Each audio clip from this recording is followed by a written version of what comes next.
Hello, everybody. You're watching The Luna Show, and right now we have somebody who's young, exciting, beautiful. He's very talented. His runway is sickening. His effects are, he thinks outside the box for his effects, and I just love to watch him. Ladies and gentlemen, Durell Chanel, Runway Hey, Diva. Durell Chanel, what's going on? Hey, Luna Legacy. What are you doing these days? Nothing. Working, staying positive, being focused. A lot of hard work. Definitely a lot of hard work. What is it that you're doing? What's your work? Well, I've been doing makeup for 2 years now. I work at Sephora, and I've been there since October. And on the side, I also do freelance work. So lately, I've been working with this photographer who's really, really great. His name is Saley Williams, and he signed with Icon Model Management, and we've done so many campaigns, from L Girl to do denim campaign. So it's definitely a lot of work in studio, from shoots from like 11 in the morning to like 6 in the afternoon. But it's definitely a lot of fun, and I'm also practicing my photography skills too. So when I'm not in Sephora, I'm definitely always doing makeup on the side. So. Did ballroom have anything to do with you getting Yes, involved? the ballroom definitely had a lot to do with that. I had met my best friend at a ball, and we've known each other for going on 2 years now. And he is a creative director. And when we first met, it was like, oh, what do you want to do with yourself, outside of the ballroom scene? I was like, I want to be a creative director. And he was like, oh, well, I'm a creative director. So it went from there, and one thing led to another, and I was learning how to put on false lashes and how to pop out the cheeks. So it definitely came from ballroom.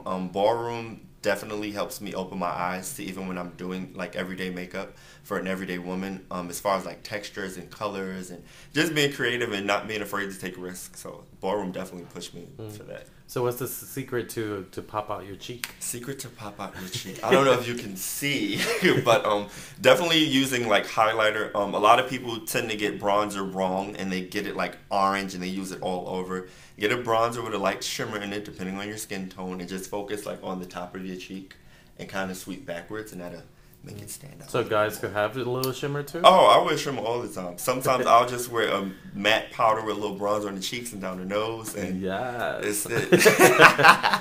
So in terms of like your ballroom history so far to date, what tell us a little bit about that. Well, I came in the scene in 2004. My first ball was the Con Ball at NYU, and I come from a dance background, so I was immediately drawn to Deshawn and Pony, and Pony's my gay father. And at the time, it was like, oh my God, like how are they doing this? I was fascinated by it, and like the aura and the adrenaline of balls really caught my attention. I started walking in the clubhouse on 125th Street, and people were whispering like the older legends, like who's this child bitch? Because she been slaying like every Thursday, and it would just build up. It would build up. I was a con, and then I became a Revlon, and then I became a Chanel. So I've been walking for about 4 years now. So I have a pretty nice title under.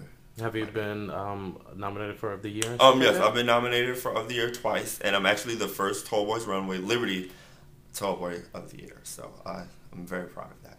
Cool. So what's next for you? What's next? Being that I'm so tied up with work, I'm definitely trying to bring more performance to the ballroom scene. Bring that like '90s flair back. That entertainment factor. I'm really shy, and a lot of people take that as me being shady, and it's really not. Like I hate networking. I hate talking to people I don't know, because it makes me feel awkward. So definitely taking runway to like another category, like another level, because I definitely feel like I'm like the X generation of runway. I was one of the first to start a lot of trends that a lot of other runway kids are doing, and I even have like MySpace fans, which is very humbling, because it just shows me like the little things that I do like really impact people, and I could really make a difference if I would just put my heart into it. So definitely changing how people look at runway, because a lot of people think of it as like this boring category and they only want to see Vogue Femme, but runway is not as easy as everybody thinks. I never thought that. Runway is very hard. Yeah, all the categories are hard, really. Very hard, but runway I think is definitely the most technical. But also one of the most creative too. Yes, because definitely one of the most creative. So in terms of that, how do you what's your mental state when you're getting together for a ball?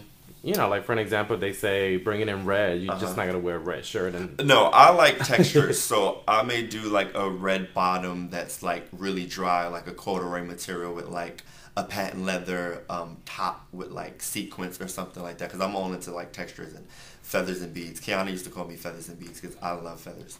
But definitely looking at the category and seeing what part of my personality I can add into it. I'm into fashion, but more on the women's side, because women get to get a lot more style. With men's, it's just like a suit and a jacket.